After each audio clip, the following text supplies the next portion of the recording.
Bonjour à tous, j'espère que vous me recevez bien. Oui. Shalom, on vous reçoit. Ok, super. Nous rendons grâce au Père qui nous a encore rassemblés ce matin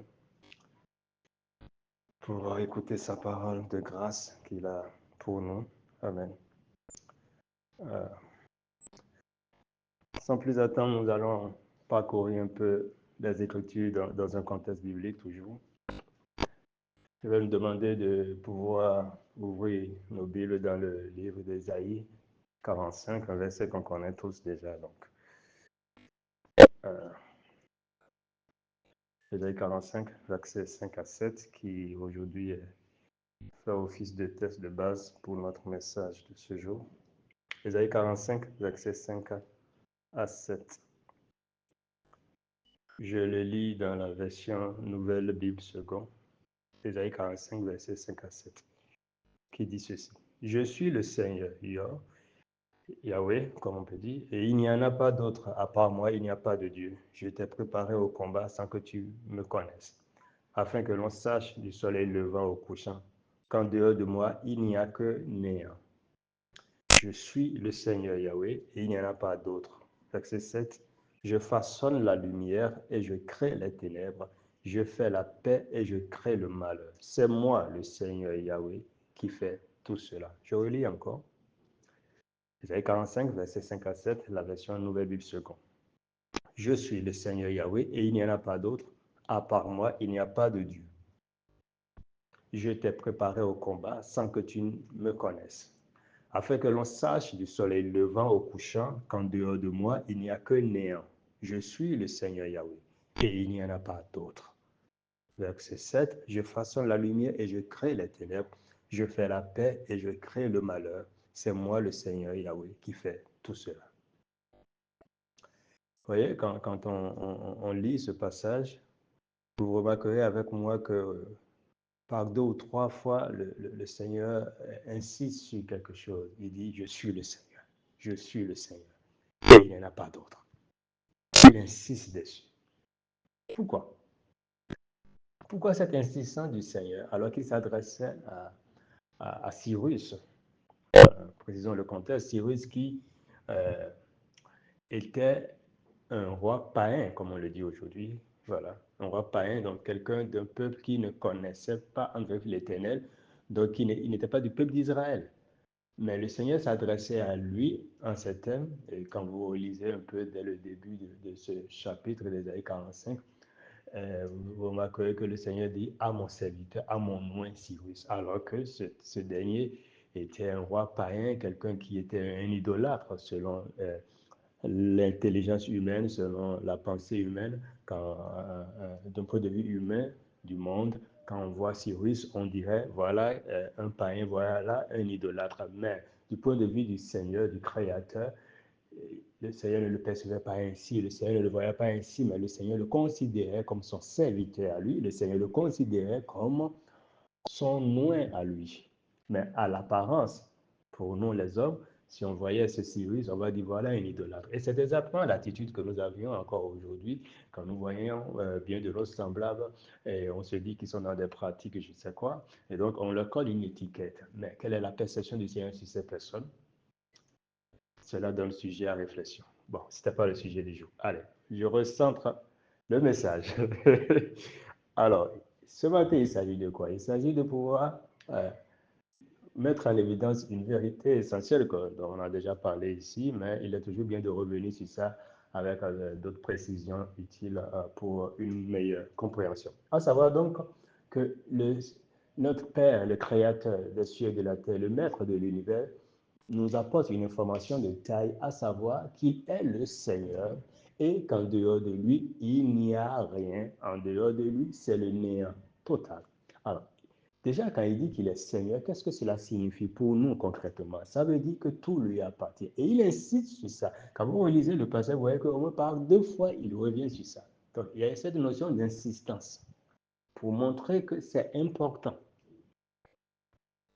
Je suis le Seigneur. Ben, on pourrait se dire, mais on sait que tu es le Seigneur. Pourquoi tu insistes sur ça? C'est pour éveiller notre conscience sur cette vérité. C'est pour que nous puissions être conscients de cela. Gardez à l'esprit cette vérité. C'est une vérité, c'est un fait. Il est Seigneur, mais il insiste, il précise, il rappelle ça. C'est un rappel qu'il nous fait pour que nous n'oublions pas ça. Pourquoi? Parce que dans bien des situations, il nous arrive d'oublier ces fondamentaux, ces basiques. Nous les oublions très vite. Lorsqu'on se retrouve dans certaines situations, on oublie certains fondamentaux. Et on commence par paniquer, par douter. La semaine dernière, on a parlé un peu de l'inquiétude et tout. Donc, on commence par s'inquiéter. Mais si seulement nous gardions à l'esprit cette vérité fondamentale qui est que l'Éternel, notre Père, est le Seigneur. Pas que le Seigneur, mais le seul et unique Seigneur. En fait, ça change toute la donne. Et même au niveau de notre attitude, au niveau de notre réaction par rapport aux événements, aux situations de la vie courante, il y aura un changement radical. Parce que il est un fait que nous devons savoir, c'est que nous ne pouvons pas éviter les situations. Les situations sont ordonnées par le Père. On l'a vu la semaine dernière. Et le message est encore disponible sur YouTube. Pour ceux qui le veulent, vous pouvez aller réécouter encore sur notre chaîne YouTube, Christic TV. Alors, on a vu la semaine dernière que tout vient de lui. Toute situation vient de lui. Et toute chose vient parce qu'il a ordonné cela. Rien ne peut arriver sans que l'Éternel ne l'ait ordonné. Ce n'est pas possible. N'est-il pas écrit que qui dira qu'une chose arrive sans que l'Éternel ne l'ait ordonné? Qui pourra dire qu'une chose arrive sans que l'Éternel ne l'ait ordonné? Personne. Donc, les situations sont inévitables. Ça, c'est un fait. Les situations sont inévitables. Donc, elles viendront. Mais c'est l'attitude, la réaction que nous avons face aux situations qui est déterminante. Et la compréhension que nous avons au sujet de notre Père, la connaissance que nous avons de lui, c'est ce qui fera la différence. Rappelez-vous, Osée 4, verset 6, le Seigneur dit ceci, notre Père, l'Éternel dit ceci, il dit, mon peuple périt, mon peuple est détruit, mon peuple subit, pour une seule raison, il dit, parce qu'il ne me connaît pas. La version parole de vie, voilà ce qu'il a dit dedans. Il dit, mon peuple est détruit parce qu'il ne me connaît pas. Voilà la raison principale. Parce qu'il ne me connaît pas. Et donc, nous remarquons que dans ce passage d'Ésaïe 45, 5 à 7, en 2 ou 3 versets, le Seigneur revient sur une vérité, à savoir, je suis le Seigneur. En dehors de moi, il n'y a rien. Je suis le Seigneur. En dehors de moi, il n'y a rien. Il n'y a que néant. Il n'y a que néant en dehors de notre Père. Mais que voyons-nous? Quelle est la perception que nous avons aujourd'hui? Est-ce que, en toute honnêteté, nous sommes véritablement conscients qu'en dehors de l'Éternel, notre Père, il n'y a que néant? C'est la question que je nous pose ce matin. C'est la question, je dis, que le Père nous pose à tous ce matin et qui mérite réflexion, méditation de notre part. Est-ce que, en toute honnêteté, à l'instant présent, chacun de nous pourra dire que oui, il est vraiment conscient qu'en dehors de l'Éternel, notre Père, il n'y a que néant.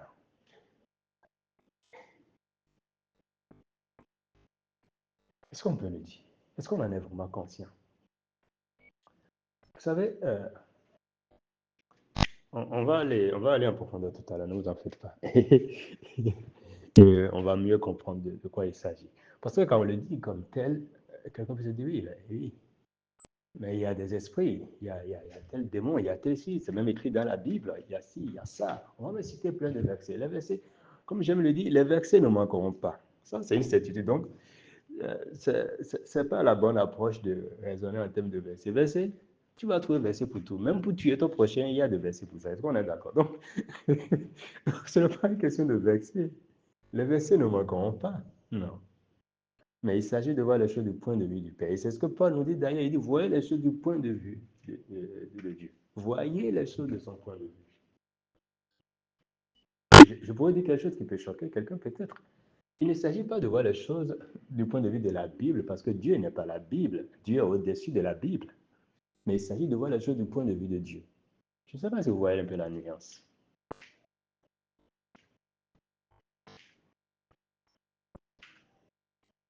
Amen. Il ne s'agit pas de voir les choses du point de vue de la Bible.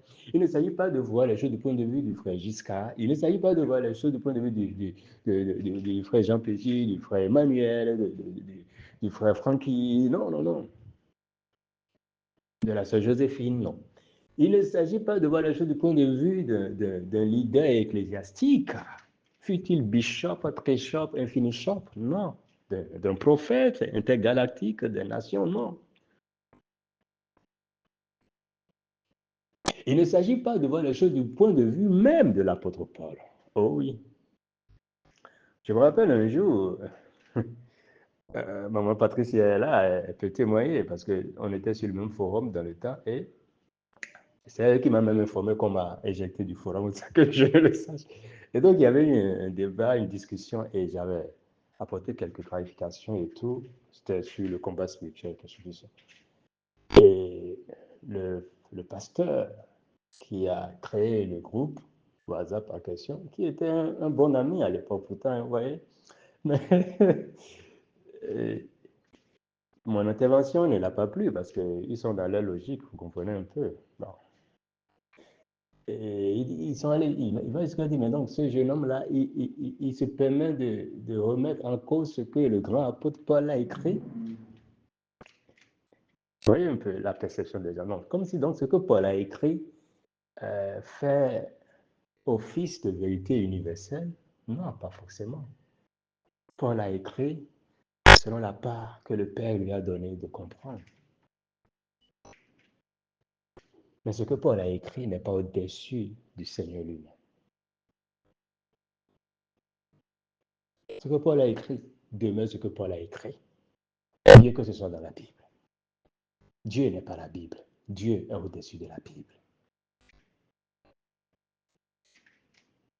C'est important de comprendre ça. Sinon, on tombe dans de l'endoctrinement religieux. On tombe vite dans l'endoctrinement religieux. On devient borné, en fait. On devient borné. On ne réfléchit plus. On se contente juste de dire, mais la Bible a dit, c'est écrit. Et là, on tombe dans une forme d'hypocrisie qui ne dit pas son nom. Pourquoi? Parce que on devient sélectif même dans ce qu'on dit que la Bible a dit, puisque la Bible a aussi dit d'autres choses. Mais comme ces autres choses ne nous arrangent pas, ne nous avantagent pas, on n'en parle pas. Pourtant, c'est toujours la même Bible qui a dit ça. La même Bible a dit certaines choses que si on dit à un homme ou à une femme, on dit fais ça, il va dire non, jamais. Les mêmes, hein, ils vont te dire non, non, c'est pas un évolué. Pourquoi? Mais c'est dans la Bible, non? Donc on devient sélectif. C'est de l'hypocrisie. Tout ça pour dire quoi? Simplement nous faire comprendre que le Père, notre Père, le Créateur de l'univers, est au-dessus de tout livre, est au-dessus de tout. On ne peut pas le limiter à un document. On ne peut pas le limiter à un livre, fut-il inspiré de lui, je répète. Et d'ailleurs, ce n'est pas que la Bible qui est inspirée de lui. Écoutez, il est écrit ceci. Toute écriture est inspirée de Dieu. Toute écriture. On n'a pas dit la Bible est inspirée de Dieu. On dit toute écriture, sans exception. Peu importe ce que tu prends, même ton livre de mathématiques est inspiré de lui. Livre de physique est inspiré de lui. Roman, toute écriture est inspirée de lui. Toute écriture. Toute écriture. Toute écriture. Parce que tout vient de lui. C'est pas que la Bible. C'est à croire que lui, il a écrit seulement la Bible. La Bible est le seul document, le seul livre qui est inspiré de lui, c'est la Bible. Et les autres livres ont été inspirés de qui? Voilà. Tu veux bien? On va quelque part ce matin. Donc, si c'est la Bible seule qui est inspirée de lui, les autres livres sont inspirés de qui? On va dire d'un diable, d'un démon, d'un je ne sais quoi. Ok. Mais rappelez-vous, on a lu au début, Ésaïe 45, 57, où le Père nous dit que en dehors de lui, il n'y a que néant. Voilà là où je veux que nous allions ce matin. Le Seigneur, il dit, je suis le Seigneur. C'est-à-dire quoi? Tout m'appartient. Seigneur veut dire propriétaire, exclusif de tout. Tout lui appartient. Ça signifie que nous ne devrions en aucun cas attribuer le droit de propriété de quoi que ce soit dans tout l'univers à qui que ce soit. Je reprends cette phrase. Seigneur veut dire que tout lui appartient. Ça signifie que nous ne devrions en aucun cas attribuer le droit de propriété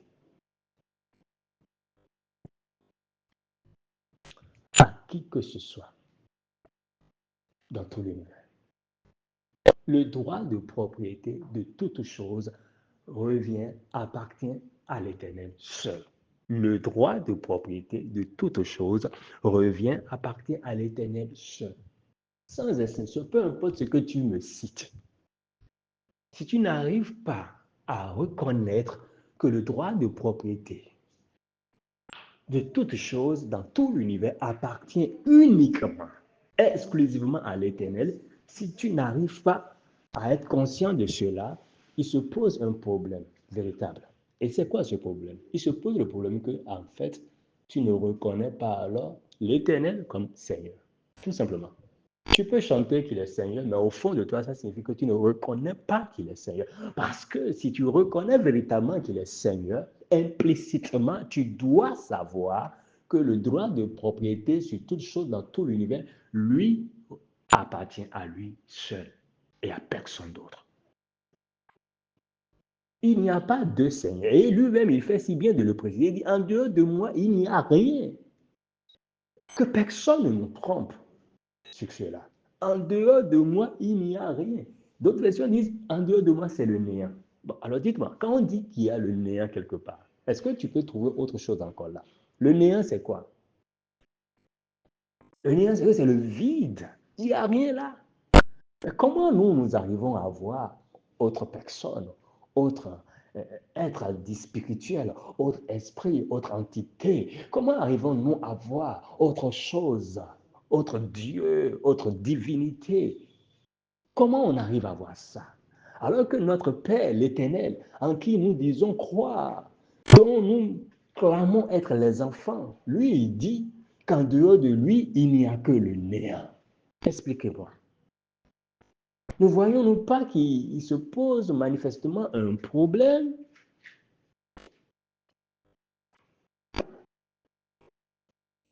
Il y a comme en fait, un décalage entre ce que notre Père dit et ce que nous disons ou pensons. Il y a un décalage. Lui, il considère, je précise, il est la vérité. D'accord? Il est la vérité. Ce n'est pas il dit la vérité, non. Il est la vérité. La vérité, c'est lui. Et il dit ceci. Il dit, je suis le Seigneur. C'est-à-dire, je suis le propriétaire de tout. Tout m'appartient. C'est ce qu'il lui dit. Et il dit, en dehors de moi, il n'y a que le néant. Il n'y a plus rien en dehors de moi. Il n'y a pas un autre être, il n'y a pas une entité, il n'y a pas un démon, il n'y a pas un esprit, il n'y a plus rien en dehors de moi. C'est ce que ça signifie.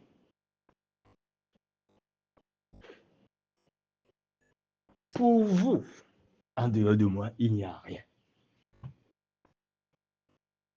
Et il est la vérité. Donc, en principe, ce qu'il dit est censé être considéré comme vérité. Tout simplement. Mais nous peinons à accepter cela. Et sur la base de ce que on dirait que nos sens naturels nous envoient comme information, nous disons, non, en dehors de lui, il y a autre chose. Ah non, mais je viens de voir tel esprit à l'œuvre, je viens de voir telle personne faire ci, je viens de voir ci, je viens de voir ça. Qui croyons-nous?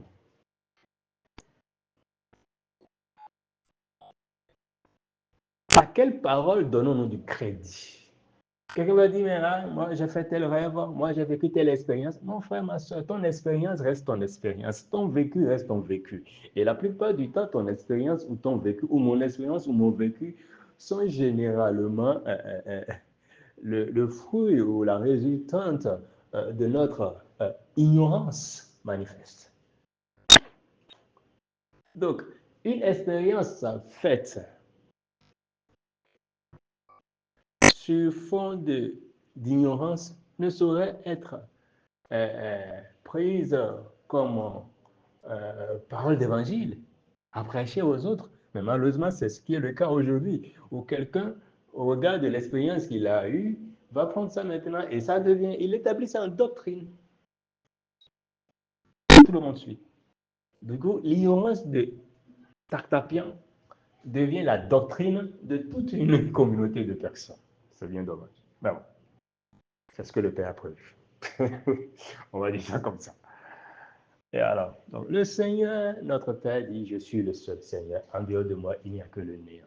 Mais on se dit, on doit se demander, pourquoi nous peinons à croire ça?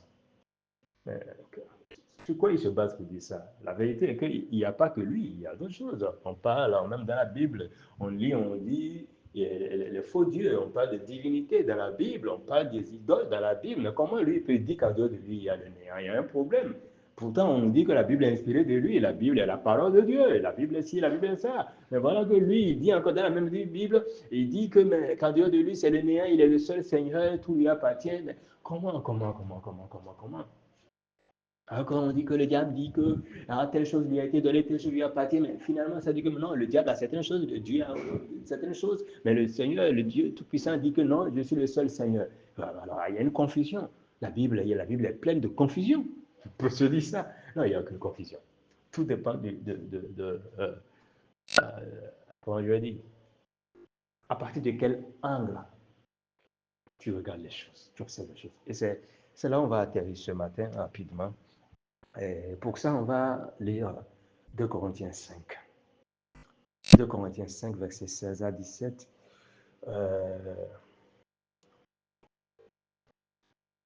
2 Corinthiens 5, 16 à 17.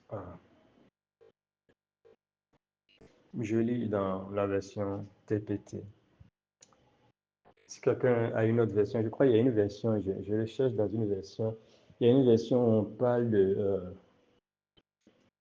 nous ne regardons plus les gens selon la pensée du monde ou le point de vue du monde, quelque chose du genre.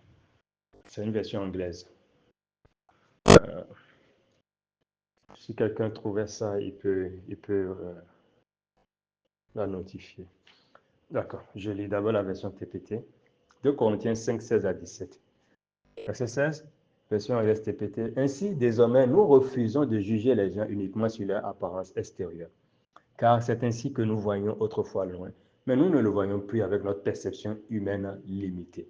Je reprends cette partie. Nous ne le voyons plus avec notre perception humaine limitée. Désormais, si quelqu'un est en Christ, il est devenu une personne entièrement nouvelle. Tout ce qui appartient à l'ancien ordre a disparu. Voici, tout est frais et nouveau. Je relis toujours 2 Corinthiens 5 à 16 à 17, cette fois-ci dans la version Nouvelle Bible Seconde. Il dit ceci, verset 16. Ainsi, nous, dès maintenant, nous ne connaissons personne selon la chair, même si nous avons connu le Christ selon la chair. Maintenant, nous ne le connaissons plus de cette manière. Si quelqu'un est dans le Christ, c'est une création nouvelle. Ce qui est ancien est passé. Il y a là du nouveau. Amen. D'accord.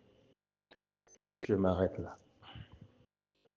Il y a deux choses sur lesquelles je souhaiterais qu'on puisse méditer dans ce passage de 2 Corinthiens 5, 16 à 17, un passage qu'on connaît très bien.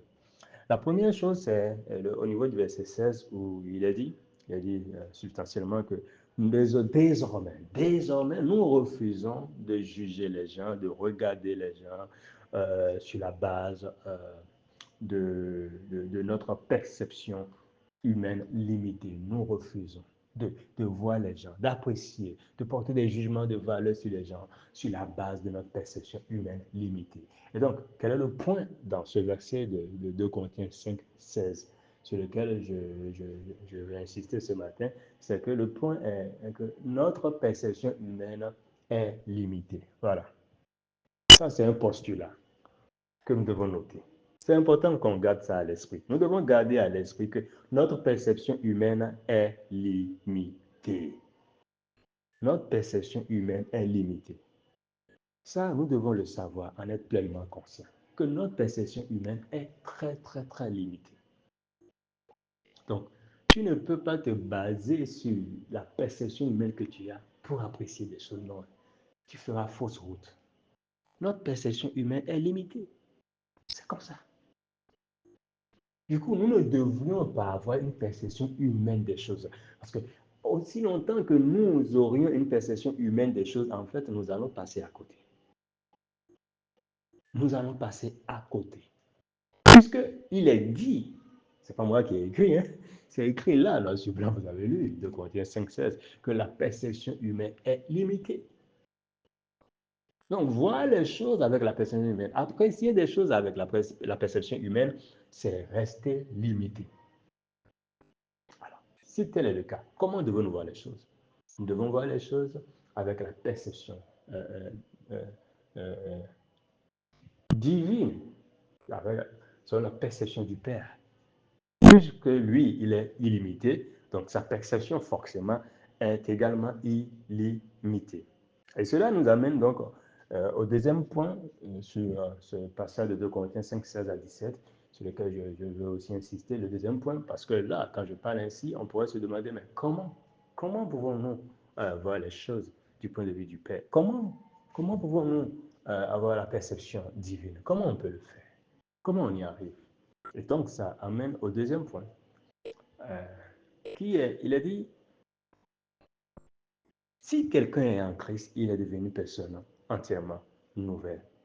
Et la version Nouvelle Vie Seconde fait une précision là, il dit, si quelqu'un est dans le Christ, j'aime bien ça, j'aime bien cette précision, si quelqu'un est dans le Christ, c'est-à-dire ce n'est pas à l'extérieur, mais à l'intérieur. Autrement dit, dans les entrailles du Christ. Si quelqu'un est dans les entrailles du Christ, il est une nouvelle créature. Donc, deuxième postulat. Rappelez-vous le premier postulat. L'intelligence humaine est limitée. La perception humaine, plutôt, la perception, c'est la même chose. La perception humaine est limitée. Ça, c'est le premier postulat. Deuxième postulat,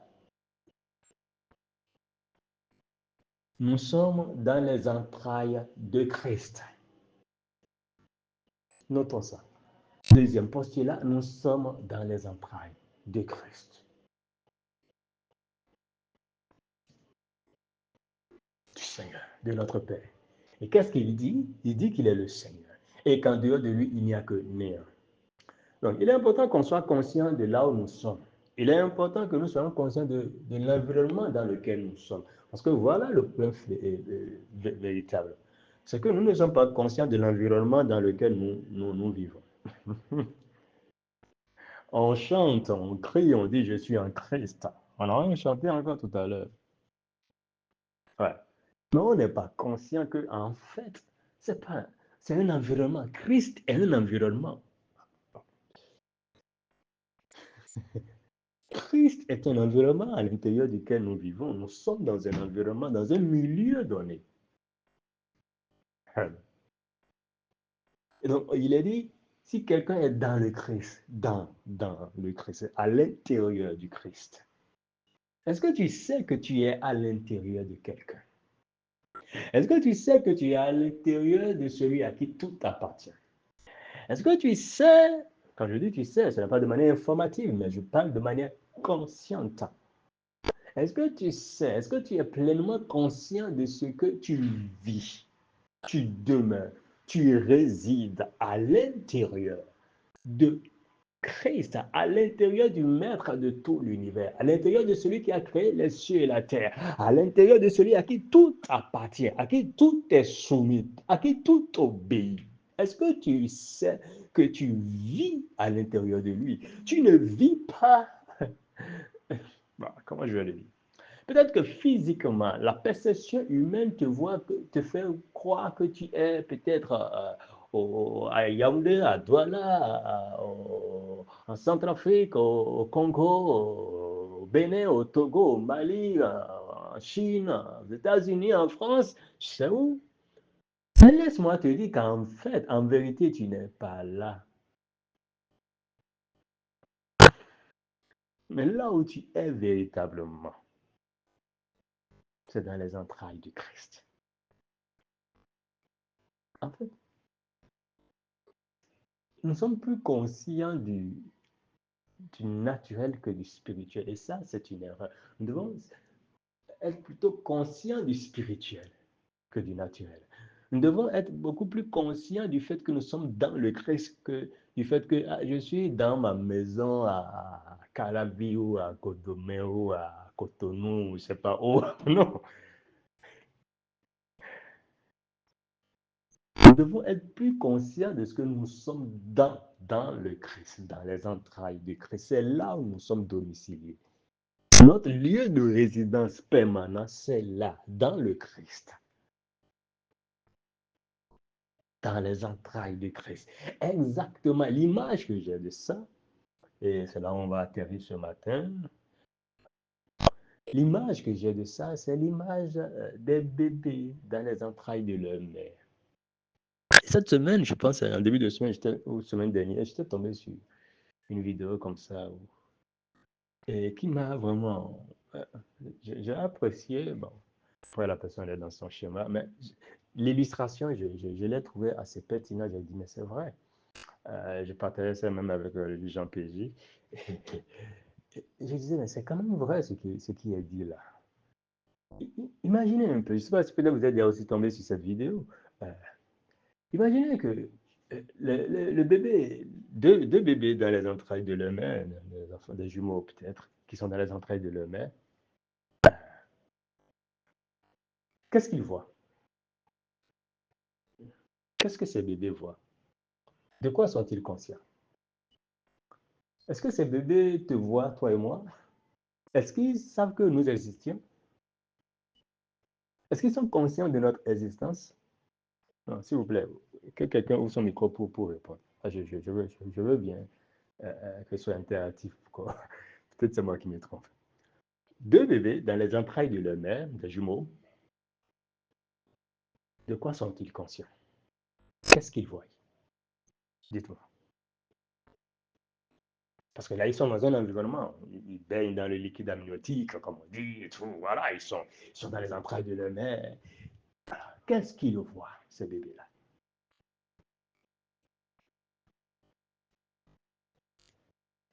C'est ça. Est-ce qu'ils voient le terrorisme? Est-ce qu'ils voient qu'il y a des terroristes? Est-ce qu'ils voient ça? Au point de paniquer, on dit, ah, attention, hein, c'est chaud, hein. Ah, les terroristes vont nous attaquer. Est-ce qu'ils peuvent dire ça? Non, ils ne voient rien de ça. Parce que l'environnement dans lequel ils sont, leur réalité est tout autre. Peut-être même qu'ils ne savent pas. Est-ce qu'ils savent qu'il y a des animaux? Imaginez, ils sont là à l'intérieur des entrailles de leur mère et quelqu'un vient leur dire, voilà, vient leur dire, écoutez, il y a des animaux dans le monde. Vous savez, il y a des animaux.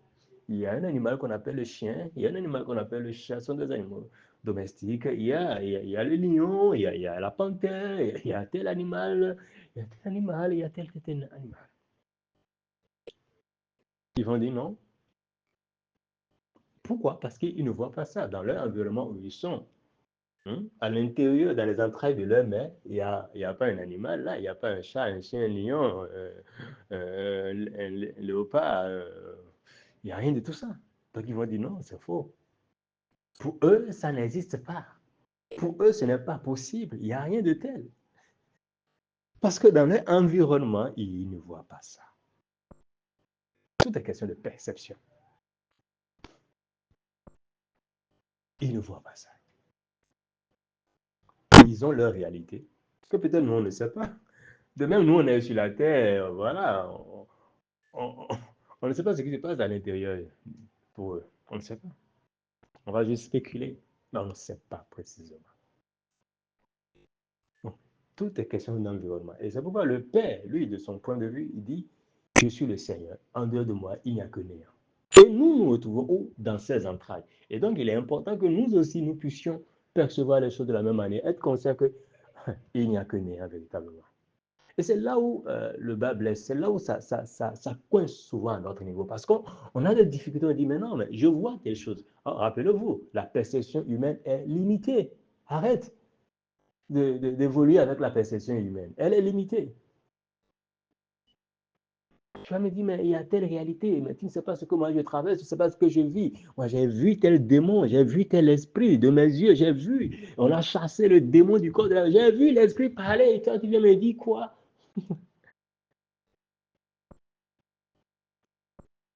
Mais ton père, celui dans les entrailles de qui tu vis, te dit, mon enfant, je suis le Seigneur, c'est moi. Et en dehors de moi, il n'y a que néant. C'est ce qu'il dit.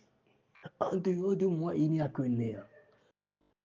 C'est comme la maman qui porte ses enfants, ses jumeaux-là dans ses entrailles et qui leur dit, en dehors de moi, il n'y a plus d'autres femmes sur la terre. Déjà, même ces enfants, dans les entrailles de leur mère, ces bébés vont penser que, ben, en fait, leur mère est la seule mère de l'univers. La seule mère qui existe. Pour eux, ils ne connaissent que elle. Est-ce qu'on est d'accord jusque-là, bien-aimés? Ces enfants, dans les entrailles de leur mère, ces jumeaux, ne seront conscients que de leur mère. Ils n'ont pas une autre conscience. Ils ne peuvent pas être conscients d'une autre personne. Ils n'en connaissent pas l'existence. Et c'est là où le Père nous attend. C'est ce que le Père veut de notre part. N'être conscient que de lui et de lui seul.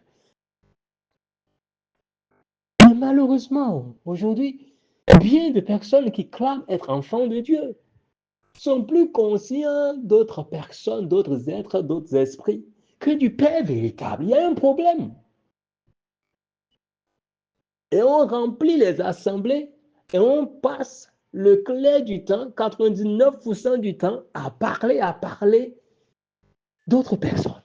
Alors que vous vivez dans les entrailles de Christ, à parler de diable, de démons. C'est pourquoi je dis, je me rappelle une fois, là je le dis maintenant ici, je me rappelle, le juste, moi aussi est là, le juste Brice aussi est là.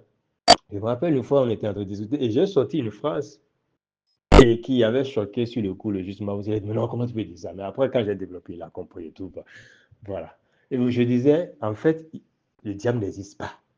Comme ça, j'ai sorti la phrase comme ça. J'ai dit, le diable n'existe pas. Il dit, non, comment tu peux dire tout pareil? Ben oui, là, je le redis encore ici. Le diable n'existe pas. Sors-moi tous les versets de la Bible que tu veux. Sors-moi tous les versets de la Bible que tu veux. Moi, je dis, le diable n'existe pas.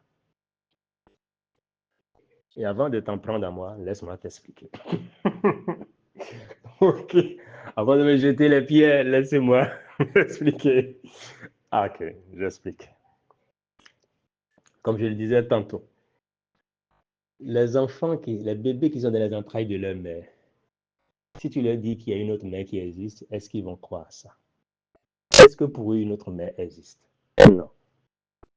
Parce que l'environnement dans lequel ils vivent, ils ne connaissent qu'une seule personne, leur mère. Même le père, ils ne le connaissent pas. C'est pourquoi, en médecine, en sciences, le juge Jean Pégy est là, il peut témoigner, on parle de la dyade.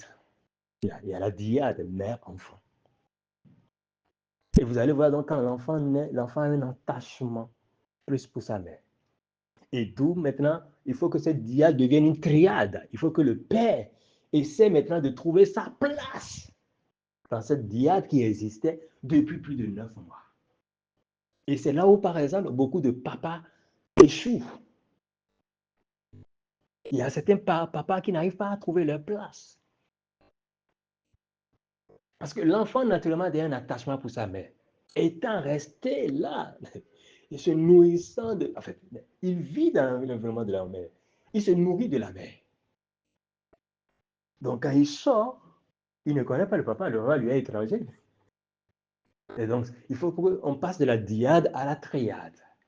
Et là, le père doit pouvoir s'imposer, montrer que, ah, je suis aussi là. Il n'y a pas que maman, je suis aussi là, et occuper sa place. Mais beaucoup de pères n'arrivent pas à occuper leur place, malheureusement. Et après, les enfants, ça entre, les enfants deviennent autre chose, et bref, ça c'est un autre domaine encore. Pour nous dire quoi? L'enfant dans les entrailles de la mère ne connaît que la mère. Ça, c'est une vérité fondamentale. Alors, si nous disons que nous vivons dans les entrailles de Christ, comment faisons-nous pour connaître quelqu'un d'autre? Comment faisons-nous pour connaître l'existence de quelqu'un d'autre? Dites-moi. Comment vous faites? Comment vous faites pour connaître l'existence d'un diable, d'un démon, d'un esprit ci, d'un esprit ça? Comment vous faites? Alors que vous affirmez que vous vivez dans les entrailles de Christ. Est-ce qu'il y a un diable dans les entrailles de Christ? Est-ce qu'il y a un démon dans les entrailles de Christ? Non. Et le Père vous dit, Ésaïe 45, 57, je suis le Seigneur. Et en dehors de moi, il n'y a que néant. Il n'y a rien. Il insiste sur ça pour qu'on soit conscient qu'il n'y a plus rien. Rien n'existe. Donc, ce que j'affirme, je ne l'affirme pas de moi-même, je l'affirme sur la base de ce que notre Père à tous a dit. Donc, quand j'affirme que le diable n'existe pas, je ne parle pas en l'air, mais je me base sur ce que le Père a dit. Le Père dit qu'il est le Seigneur et qu'en dehors de lui, il n'y a rien. Qu'en dehors de lui, c'est le néant. Sur cette base, donc, je puis affirmer que véritablement, en dehors du Père, il n'y a que le néant. En dehors du Père, il n'y a pas un autre esprit, il n'y a pas un diable, il n'y a pas un démon, il n'y a rien. Il n'y a que le Père. Parce que nous vivons dans cet environnement où il n'y a que lui. Nous devons être conscients de ça. Être conscients que de lui. Je ne sais pas si un bébé dans les entrailles de sa mère va se mettre à prier et jeûner avant de ressembler à sa mère, avant de ressentir ce que sa mère ressent. Non, c'est naturel. Le bébé ressent ce que sa mère ressent. Et c'est pourquoi vous remarquerez qu'il y a des choses que quand l'enfant, la mère subit pendant la grossesse, implicitement, l'enfant, quand il naît avec ça. Hein. Il va développer des traits de caractère dus à ça. Si la maman, pendant la grossesse, était tout le temps triste ou tout le temps colérique, l'enfant va naître, il va manifester des traits de ce genre de traits de caractère. C'est prouvé scientifiquement. Pourquoi? Parce que c'est ce qu'il a vécu étant dans l'environnement là. Ça a une influence sur lui. Naturel. Il n'y a pas à jeûner. L'enfant n'a pas besoin de jeûner, prier, ou quelqu'un n'a pas besoin de jeûner et prier d'abord pour dire, oh Père, oh, que l'enfant là soit colérique comme moi, que l'enfant là soit triste comme moi, ou que l'enfant là soit joyeux comme moi. Non, il n'y a pas besoin. Ça coule de source. C'est naturel. Mais vous voyez, il y a un truc qui bug à notre niveau quand on parle des entrailles de Christ, de nous et tout. On a du mal à se percevoir comme ça. Pourquoi? Parce qu'on nous a de tout temps enseigné ou fait croire qu'il faut être des adultes. Donc, il faut la maturité spirituelle. Encore qu'on n'a pas compris le sens de la maturité spirituelle. Peut-être un jour on va parler sur ça. Euh, la maturité spirituelle ne veut pas dire que tu vas chercher à être un adulte spirituel. Non, non. Nous sommes, bon, je ne sais pas comment dire.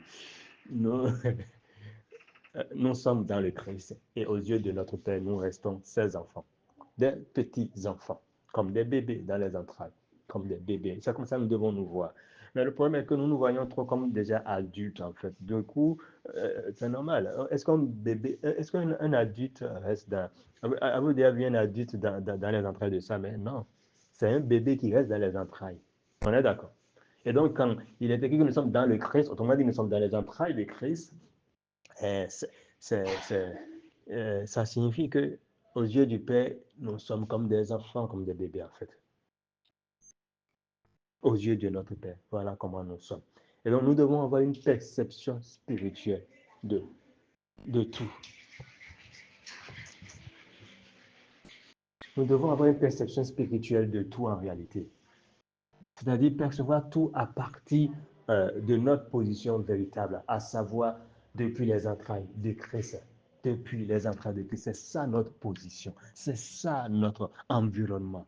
Nous sommes dans les entrailles de Christ. Alors, le constat aujourd'hui est que nous percevons les choses, nous réagissons, parlons, pensons sur la base de ce qui est extérieur à Christ, de ce qui est en dehors de Christ. Et c'est une erreur que nous commettons. Nous ne devons pas penser, nous ne devons pas agir, nous ne devons pas percevoir les choses sur la base de ce qui est extérieur à Christ, sur la base de ce qui est en dehors de Christ, en dehors du Père véritablement. Mais nous devons percevoir, penser, agir, parler uniquement que sur la base de ce qui est dans le Christ, puisque c'est là que nous vivons, c'est là où nous sommes domiciliés, c'est là où nous sommes dans le Christ, à moins que nous ne soyons pas dans le Christ, et on va me le dire alors ce matin. Mais moi, je pense que nous sommes tous dans le Christ, en fait. Et si nous reconnaissons unanimement ce matin ici, tout au moins pour nous qui sommes connectés, ou pour ceux qui écouteront ce message plus tard, si tout au moins nous reconnaissons que oui, nous sommes dans le Christ, nous vivons dans les entrailles du Christ, cela va de soi que nous puissions reconnaître également que de ce fait, euh, euh, ce à quoi nous allons penser, tout ce que nous allons dire devrait être uniquement influencé par l'environnement dans lequel nous sommes. Et quand on regarde à cet environnement dans le Christ, qu'est-ce qu'on voit? Qu'est-ce qu'on voit dans le Christ? Est-ce qu'on voit un diable? Non, dis-moi. Est-ce qu'on voit un démon? Est-ce qu'on voit un esprit? Est-ce qu'on voit une attaque? Parce qu'il y a des choses qui arrivent. Franchement, toi, tu vas te dire, oui, c'est vrai, mais là, forcément, il doit y avoir une attaque. Quelqu'un qui a subi un truc. Et là, par exemple, quelqu'un qui fait un accident à un endroit donné. Et quelques mois plus tard, toi-même, tu viens faire un accident au même endroit. On va dire, ah non, vous savez, c'est une attaque, c'est que ça, c'est pas naturel, c'est un esprit. Ou bien, ça, c'est la perception humaine. D'un point de vue humain, on est en droit de se dire ça. Or, il ne nous est pas donné de percevoir les choses d'un point de vue humain. Pourquoi? Parce que la perception humaine est limitée. Alors, allons au-delà de la perception humaine. Alors, quand on va au-delà de la perception humaine et on va sur la perception divine, on regarde ce que le Père dit. Il dit qu'en dehors de lui, c'est le néant. Donc, je ne peux penser qu'il y a un autre esprit, c'est une attaque d'un esprit. Non. Ça, je considère simplement que c'est ce que le Père a voulu. Tout simplement. Parce que tout vient de lui. Ça peut choquer. On peut dire, mais encore, donc le père a voulu que les gens là fassent un grave accident. Le père a voulu que la personne là soit gravement malade comme ça. L'année dernière, tel parent de la personne a souffert de cette maladie. On lui a diagnostiqué cette maladie. Et elle en est décédée. Et cette année, lui aussi, il souffre de cette maladie. Maintenant, on lui diagnostique ça aussi. Et vous dites que c'est le père? Oui, c'est le père. Il n'y a personne d'autre. Mais oui, parce que, il dit, rappelez-vous de Corinthiens 5,16. Nous refusons de voir les choses sur la base des perceptions du monde. Le monde va dire, l'intelligence humaine va dire que ça, c'est une attaque, ça, c'est un esprit, ça, c'est ci, c'est une porte ouverte. Mais nous refusons. Et nous voyons les choses du point de vue du Père, depuis notre position véritable, à savoir les entrailles de Christ. De là, nous voyons les choses différemment. De là, nous ne voyons que le Christ. De là, nous ne voyons que le Christ.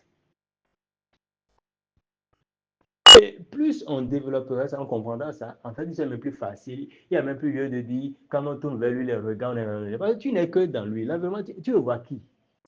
Étant dans les entrailles de Christ, tu vas voir qui? Quand tu tournes tes yeux là, tu verras que qui? Tu ne verras que lui. Le bébé dans les entrailles de sa mère voit quoi? Voit qui? Il ne voit que tout ce qui est de la mère. Tout ce qui, tout ce qui est dans la mère n'est que de la mère, pas de quelqu'un d'autre. Donc, il n'a pas même besoin de rentrer dans un mécanisme de lever les yeux, des techniques, des clés pour dire oui. Non. Il ne cherchera pas à ressembler à sa mère. C'est naturel, il lui ressemble déjà. Et c'est ainsi que nous sommes, étant les enfants de notre Père. Et dans Matthieu 19, verset 14, il est posé quelque chose là. Il dit, laissez venir à moi les petits enfants, car le royaume des cieux est pour ceux qui leur ressemblent. Le royaume des cieux est pour ceux qui sont comme les petits enfants. Vous savez, aux yeux du Père, nous devons nous voir comme étant des petits enfants. Des petits enfants. Peu importe nos titres, peu importe nos exploits dits spirituels. Vous dire, ah, moi, vous me connaissez, moi j'ai déjà chassé 200 démons, j'ai déjà fait 1000 démons, je ne sais pas combien, j'ai déjà mené tel combat spirituel, je suis un général de Dieu. Peu importe ce que tu dis, tu es un enfant. Peu importe tes titres ecclésiastiques, tu es un enfant, comme un bébé dans les entrailles de Christ. Tu dois te voir ainsi et reconnaître qu'étant dans les entrailles de Christ, il n'y a que lui et lui seul. En dehors de lui, c'est le néant total. Rien n'existe pour toi. Rien ne compte pour toi. Rien n'a d'importance pour toi. Rien n'a de valeur pour toi si ce n'est le Christ. En substance, voilà le message de ce matin que le Seigneur m'a mis à cœur de partager, je pense, avec nous. Merci. Voilà.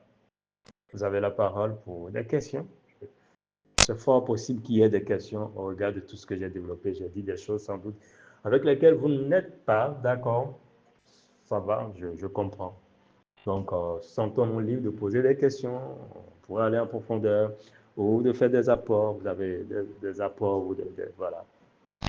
Parce que seul, on ne connaît pas tout. Voilà. Vous avez la parole. Jean que je vas-y. Oui. Et on te reçoit. Et on te reçoit. voudrais prendre le temps de bénir le nom du Seigneur pour, encore une fois, sa parole pour ce matin, de rendre grâce pour tout ce qu'il fait, pour la gloire de son nom, parce que tout ce qu'il dit, tout ce qu'il fait, c'est afin que son nom se glorifie au milieu de nous, au milieu de son peuple, au milieu de ses enfants, au milieu de sa création. Et gloire lui soit en Dieu. Je voudrais intervenir juste pour encourager quelqu'un qui tombera, qui a écouté son message, ou qui tombera sur ce message, de ne pas se sentir, en tout cas, dans une forme de condamnation, ou dans une forme de disant qu'il est dans l'erreur, ou quoi que ce soit. L'esprit du message n'est pas dans le but de pouvoir dire que nous étions dans l'erreur ou que nous sommes dans l'erreur, puisque c'est le Père qui fait toutes choses. Et donc, si on a une compréhension hier ou avant de nous connecter aujourd'hui, c'est de sa volonté aussi. Et le message qu'il nous donne, c'est de nous amener à le connaître davantage. Donc, il y a des expressions qui peut-être peuvent amener à dire « Ah non, c'est mon erreur, je suis dans l'erreur, je suis dans le faux, je me trompe ». Personne ne se trompe, hein, si on parle du fait que c'est le Seigneur qui nous donne la connaissance que nous avons, c'est lui qui régit toutes choses. Donc, c'est lui qui et c'est le 6 et le 9. Moi, je dis toujours, nous sommes dans le Seigneur et dans son esprit, c'est le 6 et le 9. C'est-à-dire, ça dépend de la position dans laquelle nous sommes. Et dire, par exemple, que le diable n'existe pas, alors que dans les Écritures, c'est bien mis, comme jusqu'à le dit, il y a chaque verset pour toute chose. Donc, la connaissance qu'il nous donne, chaque fois, ce n'est pas le cœur de l'évangile l'existant. Donc, pour que quelqu'un ne quitte pas ici pour dire que on a dit ici que le diable n'existe pas, ce n'est pas le cœur de l'évangile. Je pense que c'est une parenthèse que le juste a ouvert pour pouvoir illustrer le message qu'il est en train de donner. Donc, ce n'est pas le cœur de notre... Nous n'avons pas été mandatés pour nier ou pour dénier l'existence du diable. Mais le cœur du message, c'est que nous, pour moi, ce que nous comprenons, c'est que nous ne connaissons que notre Père, nous ne connaissons que ce qu'il fait.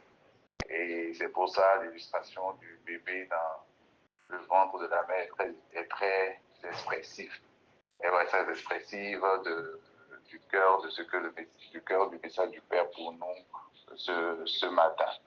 Donc voilà, pour moi c'est juste un encouragement de dire, même si des gens ici ou quelqu'un qui tombe sur le message ou des gens ici croient des esprits, il n'y a pas de problème. Mais l'essentiel, c'est de comprendre qu'au-dessus de ces esprits, il y a quelqu'un qui a le contrôle. Il y a quelqu'un qui a créé ces esprits, il y a quelqu'un qui domine sur toute chose. Ces esprits sont au service de quelqu'un.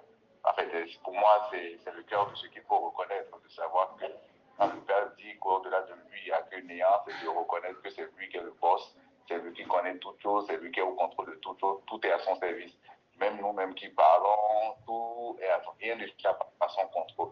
Donc, s'il y a des gens qui, pour le moment, le Seigneur leur donne de croire encore à des existences de telle ou telle chose, il n'y a pas de problème. C'est sa volonté pour chacun de nous. Mais l'essentiel, le cœur, c'est de comprendre qu'il est au-dessus de toute chose et rien ne peut arriver si il n'a permis. La preuve est que pour Job, quand on regarde dans la Bible l'histoire de Job, avant que Job ne soit attaqué par le diable, il a fallu qu'il demande la permission à Dieu. Pour moi, c'est le cœur de ce qu'il faut comprendre. Il n'y a rien. Notre Père au contrôle, notre Père le souverain. Quand il dit qu'au-delà de lui, il n'y a rien, c'est que c'est lui le boss. Tout lui est soumis. Tout, tout, tout, tout. Et il n'y a rien qui ne lui rien. Il n'y a rien qui soit quelque chose qu'ils ne connaissent pas, qui n'a pas été planifié d'avance. Rien n'arrive dans notre vie qui n'ait été planifié d'avance, qui n'ait l'exécution du plan de Dieu. Ah, il dit qu'il fait des esprits, il fait des esprits sans, qu'est-ce que Paul dit? En tout cas, qu'il fait des esprits sans feu ou des vents qui sont, bref, qui sont à son service. Donc, s'il y a quelque chose qu'un esprit fait, c'est que nous reconnaissons que cet esprit-là est au service de notre Père. C'est la chose, si quelqu'un croit aux esprits, aujourd'hui, le message, la chose qu'il comprenne, c'est que cet esprit auquel il croit, en tout cas du moins pour le moment, c'est que cet esprit-là est au service du Père qui est au-dessus de tout. Il n'y a pas d'esprit, il n'y a rien qui soit autonome dans la vie. Voilà. Dans ce monde, dans ce univers, il n'y a pas d'autonomie. mais on est tous dépendants d'un seul qui est celui qui a créé toute chose, qui a créé le ciel et la terre, qui a créé toute chose. S'il y a eu un diable qui a parlé à Adam pour lui donner, à Ève, pour l'amener à manger le fruit du c'est dans le plan. C'est dans le plan. Parce que ceux qu'il a connus d'avance, il les avait déjà prédestinés à être l'image de son fils. C'est déjà dans le plan. Donc, il n'y a pas un diable qui s'est levé, qui s'est dit, bon, ok, aujourd'hui, je me lève souverainement pour aller parler à une Ève dans le jardin. Rien. Tout est sous contrôle. Et c'est ça qui nous amène à avoir une adoration libre, une adoration de reconnaissance, une adoration d'admiration. Donc voilà, moi je voudrais vraiment nous encourager à entendre ce message dans ce sens, mais pas dans un sens forcément de condamnation, de dire qu'on se trompe, on est dans l'erreur. Il n'y a personne qui soit dans l'erreur. Même ceux qui prêchent le diable, ceux qui prêchent le péché, ils concourent au point du salut. Ils sont dans leur rôle. Judas a trahi, Judas était dans son rôle pour la manifestation du Christ. Donc chacun de nous, ce que chacun fait, c'est dans le rôle du Père. Tout concourt à révéler sa gloire. À nous, il nous donne d'être de plus en plus conscient de sa personne, conscient de ce qu'il est, conscient de ce qu'il est le souverain. C'est ça pour nous, ça nous rend grâce. Donc voilà, moi, c'est ce que je voulais à la suite de ce message que le Seigneur nous a donné et bénir encore son saint nom, pour la grâce que nous avons d'écouter ce type de message, pour la grâce que nous avons d'être de plus en plus libres dans sa connaissance. Parce que la parole dit que nous qui le visage découvert, contemplant à sa gloire, nous sommes transformés à la main du maître du roi sa gloire. Cela ne veut pas dire que nous n'étions pas à son image, je le dis toujours, mais chaque fois que nous le connaissons, chaque fois qu'il nous ouvre les yeux, le message de l'évangile rend de plus en plus libre. Ça, c'est moi, ma compréhension de la chose aujourd'hui. Plus le message, plus tu te sens libre de vivre ta vie en lui, plus tu le connais. C'est-à-dire, plus tu le connais, plus tu te sens libre, voilà, de vivre ta vie en lui. Donc, pour moi, la connaissance du Père prime avec la liberté. Plus il y a de contraintes dans ta vie, plus il y a encore des choses à connaître en profondeur de lui. Et cette connaissance que tu as de lui ne dépend pas de toi, dépend de lui aussi. Voilà, donc soyons à l'aise avec les connaissances que nous avons, soyons à l'aise et l'encouragement avec que nous continuons par nous connecter et lui-même par sa parole va nous changer, nous transformer. Le juge il y a quelques mois, il ne pouvait pas s'exprimer comme ça. Moi, il y a quelques mois, je ne pouvais pas m'exprimer comme ça. C'est vraiment sa grâce, c'est son enseignement, c'est son esprit, c'est sa présence qui fait les choses. Et vraiment, c'est un encouragement à continuer par nous connecter. Et nous allons mieux comprendre les choses, nous serons plus éclairés, nous allons plus vivre cette vie de liberté à laquelle il nous a appelés et que lui-même il manifeste. Shalom. Amen. Merci beaucoup, Juge Jean-PJ, pour cet apport très important, ces précisions et tout. Voilà, c'est important parce que, vous savez, tout part déjà du fait qu'on est dans le Christ. Mieux on le comprend, plus facilement ce serait, il n'y aura même pas de place pour la condamnation, puisque d'ailleurs il est dit dans Romains 8, c'est à dire que pour ceux qui sont dans le Christ, il n'y a point de condamnation. Donc, c'est même pas possible qu'on puisse penser à une forme de culpabilité ou de s'auto-culpabiliser et se dire, ah non, non. Et comprendre également, on a déjà longuement parlé de la souveraineté du Père ici pour nous permettre de savoir que rien n'arrive en dehors de ce que le Père veut. Donc tout ce qui se passe, on l'a dit dans le message même ce matin, que même ce que d'autres peuvent dire quelque part, c'est la part de grâce qu'il leur a accordée aussi, c'est la part que le Seigneur leur a accordée aussi. Voilà, et donc si on écoute ce genre de message aujourd'hui, c'est la part que le Père nous a sans doute aussi accordée ce matin. Et nous apprécions cette part que nous recevons tout simplement et de comprendre qu'au-delà de tout, le Père, dans sa souveraineté, veut que nous puissions reconnaître qu'il est le seul Seigneur et qu'en dehors de lui, il n'y a que néant, en fait. Peu importe ce que, du point de vue humain, et ça, je l'ai précisé, que la perception humaine est limitée. Oui, selon la perception humaine, on peut dire qu'il y a ci, il y a ça, mais allons au-delà. C'est ça, en fait. Au-delà, quand on va voir du point de vue du Père, on reconnaîtra qu'en fait, il n'y a que lui, puisque lui, il considère qu'il n'y a que lui. Et nous aussi, nous considérons de ce fait qu'il n'y a que lui, tout simplement. C'est en substance ce qu'il faut comprendre et retenir ce matin. Dans notre univers, dans notre monde, il n'y a que notre Père. Être conscient que de lui. Exactement comme les enfants, les bébés dans les entrailles de leur mère, qui ne sont conscients que de leur mère. Ils ne connaissent personne d'autre, ils ne connaissent même pas des frères, ils ne connaissent que leur mère. Ils ne sont conscients que de ça. Ils ne savent que ça. Et c'est s'ils sortent de cet environnement à leur naissance maintenant, d'un point de vue humain, qu'ils vont découvrir que, en dehors de la maman, mais en dehors de l'autre mère avec qui on interagissait et tout, mais il y a d'autres personnes. Donc, il y a un monde extérieur. Et, nous vivons éternellement dans les entrailles de Christ. C'est ça la différence. Voilà, par rapport à l'illustration. Nous vivons permanemment dans les entrailles de Christ. Donc, éternellement, on restera là. Il n'y a pas à découvrir notre environnement. Le seul environnement, l'environnement propice pour nous, c'est Christ. C'est dans les entrailles de Christ, éternellement là. Et étant là, on ne voit que lui, on ne pense qu'à lui, on ne parle que de lui, tout simplement. Voilà pourquoi on dit souvent ici, il ne s'agit que de Christ et de Christ seul. Amen. D'autres apports ou questions, bien aimé? Oui, juste Emmanuel. Bonjour. Bonjour, j'espère, bonjour la famille. Des fois que Tu peux parler un peu plus fort, s'il te plaît? Parce que... Bonjour, ça va maintenant, c'est mieux? Oui, c'est mieux maintenant? Oui, c'est un peu mieux. Oui. C'est mieux? Je peux continuer? Oui, continue. Ok, d'accord. Donc, je disais bonjour Giscard, bonjour la famille. Je vois que nous sommes d'une excellente forme. C'est toujours un plaisir de se retrouver en famille, de continuer toujours par écouter, entendre, dire, rappeler les mêmes choses, même si parfois on a l'impression dans notre intelligence humaine que c'est rébarbatif, c'est répétitif. Mais nous tous, sans exception, nous sommes et nous devenons ce que nous écoutons continuellement.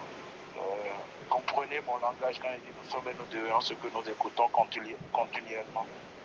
Nous voyons les fruits visibles et manifestes de ce que nous écoutons, ce à quoi nous sommes exposés chaque jour. Ainsi de suite. Et ceci étant, en réalité, nous avons longuement parlé de ça ici, et le juge Béni en parlait aussi la dernière fois que les ténèbres sont là pour révéler la lumière, et les ténèbres c'est l'absence de lumière. Quand on prend du recul, regardez pour nous tous, qui sommes ici, qui aimons regarder les films, qui regardions hier les films, vous voyez, plus dans un film, le méchant est terrifiant, terrible, il fait des actes de méchanceté, plus on apprécie les stars du film, le rôle de celui qu'on traite du bon dans le film. Les ténèbres, l'intensité des ténèbres permet de mieux apprécier la lumière. De la même manière que hier, nous n'avions pas connaissance de ces choses, et c'est pour ça que nous sommes tellement fiers et heureux d'apprécier la grâce qui nous a été accordée, de comprendre la simplicité de l'évangile. Vous savez, jusqu'à lui, il est heureux, il parle n'importe comment, il fait tout ce qu'il veut, parce que il a été tellement au fond du puits, il a atteint un niveau que, sincèrement, les gens devraient venir lui demander des comptes, parce qu'il a fait trop de dégâts. Trop. Nous, on n'a pas trop souffert dans ça, mais PJ dit toujours qu'il bénit le Seigneur qui l'a sauvé de sa main. Mais quand vous prenez le jugement, Mosé aujourd'hui n'a plus aucun cheveu sur la tête, c'est la faute de Giscard. C'est à cause de Giscard que Mosé a perdu tous ses cheveux. Il a mené dans la brousse, il enfermait, il priait, de nuit comme de jour sans manger, sous la pluie. C'est quoi? Et aujourd'hui, vous voyez le jugement, c'est plus aucun cheveu sur sa tête. Voilà les conséquences. Mais vous voyez toutes ces choses qui hier étaient la vérité de l'instant présent dans laquelle le Père même nous a enfermés et on pratiquait. C'était la vérité de l'instant présent. Ce qui a fait que quand la liberté est venue, on a tellement mieux apprécié ça parce qu'on se dit mais c'est pas possible. Donc on souffrait autant alors qu'il y avait mieux. Parce que c'était ça, on était conscient de ce qui nous avait été donné de voir. C'est pour cela qu'on apprécie encore mieux la vérité. Et une vérité est certaine, on le dit tout le temps ici. Et puis il y a dit ça tout à l'heure, plus tu connais le Christ, plus tu profites de cette liberté-là. C'est comme ce que la science reconnaît physiologiquement que Dieu a mis dans chaque être humain qu'on appelle les limiteurs. Il y a les limiteurs que Dieu même, dans sa souveraineté, dans son amour, a imposés à chacun de nous. Et selon son amour, selon ce qu'il a prévu, chez certains, à force de les exposer à certaines expériences, à certaines difficultés, à certains exercices, ils sautent certains limiteurs. Et ils expriment un niveau de puissance que les êtres humains disent, mais comment lui peut faire des choses comme ça? C'est le Père lui-même qui saute les limiteurs et qui permet aux gens de pouvoir exprimer certaines facettes de leur personne que l'on se dit, mais comment lui a pu faire ça? Mais c'est le Père même qui limite certains pour dire, toi, tu ne vas pas dépasser ce stade-là. Or, pour nous, plus tu connais le Christ, plus tu as l'impression qu'il y a des limiteurs, des choses que tu ne réalisais pas qui sont sautées et une liberté que tu ne peux pas expliquer. Une paix, une joie, c'est-à-dire, les gens te regardent et ils disent, mais c'est fou, comment on peut être aussi tranquille dans des événements, dans des choses comme ça? Mais c'est plus tu le connais. Et on le connaît comment? En écoutant toujours ce qu'il dit. Et à un moment donné, plus tu le connais, on ne peut pas te parler d'une autre personne et tu vas commencer par dire, ah non, si, il est là, il est écrit. Tu ne peux pas parce que tellement tu le connais, à un moment donné, il n'y a que lui. Il n'y a que lui, on ne peut pas te parler d'autres personnes, d'autres réalités que cette seule réalité-là. Et c'est notre cas. Tous les jours, on n'a qu'une seule réalité, une seule vérité. La réalité est dans le Christ. La réalité est dans la Christ. C'est dans le Christ que se passe l'action. Christ, il n'y a pas d'autre alternative. Ça fait que tu regardes toutes choses et tu ne vois que lui. Les choses que les autres regardent et voient autre chose, toi tu regardes, mais toi tu vois Christ. Et ça te donne une assurance qu'on ne peut pas décrire. La paix de Dieu qui surpasse toute intelligence. Une assurance que les gens traitent c'est-à-dire d'irresponsabilité. Une assurance que les gens peuvent traiter c'est-à-dire de l'intrépidité. C'est que tu mets. C'est-à-dire, on ne peut pas expliquer ça. C'est le Père qui le fait. Dans son amour, dans sa souveraineté et dans ses desseins bienveillants pour chacun de nous. Bonjour la famille. Amen, amen. Merci juste, Emmanuel. Amen. D'autres interventions? Amen. Nous allons rendre grâce au Père tout simplement pour ce message de ce matin qui nous ramène simplement à une vérité, à savoir qu'il n'y a que lui et qu'en dehors de lui, c'est le néant. En fait, c'est tout. Consistant ce que nous devons comprendre, retenir ce matin. Le Père nous fait comprendre qu'il est le seul Seigneur, c'est-à-dire qu'il est le seul à qui tout appartient. Peu importe ce qu'il y a, ce que nous voyons, ça n'appartient qu'à lui. Personne d'autre n'en est propriétaire. Il est le seul propriétaire de tout. Donc, tout vient de lui. C'est lui qui donne toutes choses. Personne ne reçoit rien de la part d'un autre esprit. Non, mais c'est lui. Il peut utiliser qui il veut. Il peut utiliser ce qu'on peut appeler tel esprit, mais en définitive, au-dessus de tout, c'est lui. C'est lui qui est derrière tout. C'est lui qui orchestre tout. C'est lui qui conduit tout. C'est lui qui fait tout. C'est ce qu'il faut qu'on comprenne. Il est le seul Seigneur et en dehors de lui, il n'y a que néant. Et nous vivons dans les entrailles de Christ. Nous sommes dans les entrailles de Christ et comme le juste Emmanuel a si bien rappelé, la réalité est dans le Christ. Et c'est bien écrit noir sur blanc dans la Bible, même Colossiens 2, 17. Voilà, il est écrit dedans que la réalité est dans le Christ. En dehors de Christ, il n'y a pas de réalité. La réalité est uniquement dans le Christ. Et c'est ça pour nous. C'est dans le Christ que se trouve notre réalité. Et dans le Christ, il n'y a que le Christ. Dans le Christ, à part lui, c'est le néant. Voilà pourquoi je dis que il n'y a que lui. Pour nous, rien d'autre n'existe en fait. Il n'y a que lui parce que dans notre réalité à nous se trouve où? Se situe où? Dans le Christ. Et étant dans le Christ, il n'y a que lui. C'est lui qui est le seul Seigneur. C'est lui qui est le seul propriétaire exclusif de tout. C'est lui qui est le seul décideur. C'est lui qui fait tout et il fait tout pour la gloire de son nom. C'est lui qui produit en nous le vouloir et le faire pour son bon plaisir. Est-ce que mon frère, ma soeur, tu peux simplement lui rendre grâce? Est-ce que tu peux simplement lui dire merci, Père? Merci, Seigneur. Quelle joie, quel honneur, quel privilège de savoir que C'est à toi que tout appartient. C'est à toi que tout appartient, Seigneur. Merci, Seigneur. Celui à qui tout appartient est notre Père. Je ne sais pas votre ressenti quand vous entendez cela, mais moi, personnellement, cela réjouit mon cœur de joie véritablement. Lorsque j'entends que celui à qui tout appartient est mon Père, et je vis avec lui, je vis en lui, il vit en moi. Je suis domicilié en lui, je suis dans les entrailles de Christ. Et la réalité pour moi est dans le Christ. La seule réalité qui compte pour moi, c'est celle qui est dans le Christ. Et dans le Christ, il ne s'agit que de lui et de lui seul. Dans le Christ, je vois son amour, je vois sa bonté, je vois sa grâce, je vois sa souveraineté, je vois sa seigneurie, et je ne peux que lui dire merci. Je ne peux que lui dire merci. Et si comme moi, c'est ce que tu vois aussi, je t'encourage ce matin à pouvoir également lui dire merci, Père. Je t'encourage là où tu es ce matin, bien-aimé, à pouvoir lui dire merci, Père. Merci pour ce privilège qui est le mien. Merci, Seigneur. Merci, Père éternel. Tu es le seul, Seigneur. En dehors de toi, c'est le néant. En dehors de toi, rien n'a d'importance. Rien ne compte.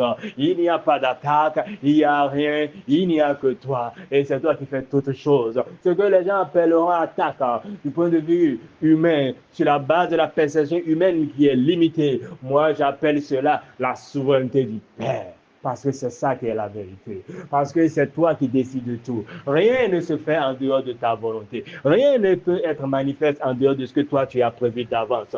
Tout obéit à ta volonté. Tout obéit à ton plan parfait, conçu bien avant la fondation du monde. Bien avant les temps éternels, tu as déjà tout écrit à l'avance. Tu as déjà tout planifié. Tu as déjà tout prévu. Il n'y a pas de hasard avec toi. Tu n'es pas surpris par un événement. Tu n'es pas surpris par quoi que ce soit. Rien ne peut te surprendre. Rien ne peut te surprendre. Rien ne peut t'ébranler. Tout concourt à ta volonté. Tout obéit à ta volonté. Tout s'aligne sur ta volonté. Et ce matin, reconnaissant cela, nous voulons te dire merci, Père. Merci, Seigneur.